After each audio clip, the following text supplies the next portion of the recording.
Hemulit kaikille hemuleille siellä. Tänään on semmonen päivä, mitä mun pikkusisko on odottanut, kun kuuta nousevaa. Nimittäin tänään mä käyn parturissa. Noin vuosi sitten suurin piirtein vähän yli, niin mulla oli rastat, ne oli hienot, kukaan muu ei tykännyt, mä tykkäsin. Mutta mun päänahka hilseili ja mun oli pakko ajaa lopulta ne pois. Samalla mä ajoin sitten mun parran pois kokonaan, koska mua otti niin paljon päähän. No oikeasti siihen vaikutti myös se, että siellä oli aika eri mittaista karvaa.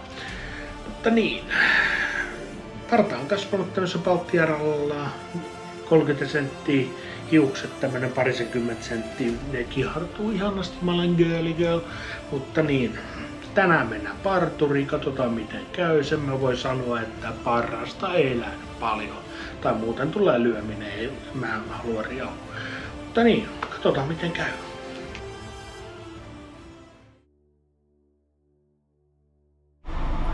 Noin. Jees, eli jätetään täältä niinku pitkäksi.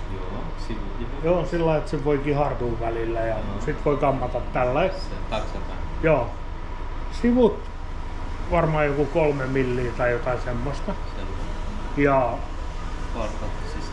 joo, sillä lailla, että se tulee niinku samalla. Ja edessä vähän pidempi tavoin. Joo. Niinku mun portaat. Semmonen ei ihan noin lyhyt. Sä olet sama mut kuitenkin vaan tuli pitkä vähän. Joo, pitkä ja pyöreäksi ja sit sillä lailla, että täältä ei tuu niinku yli tää. Jes. Sitten mä vaan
Noin.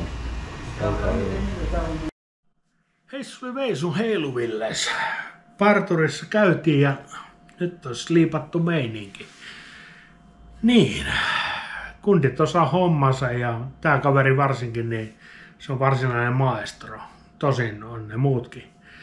Ja kyllä mun täytyy sanoa, että onhan tää nyt niinku ainakin kapeampi noin 90%. Voi olla, että ikäkin tippuu. En tiedä tippuuko. Ehkä mä oon edelleen 15-vuotiaan tasolla, mutta kuitenkin nyt sopii ottaa tämmönen elokuvaposeeraus ja siihen perään tämmönen perinteinen Suomi-poseeraus. Näin. Näillä päästään eteenpäin ja suosittelen parturissa käyntiä vuoden välein. Se on ihan avartava kokeilu. Hei, tuli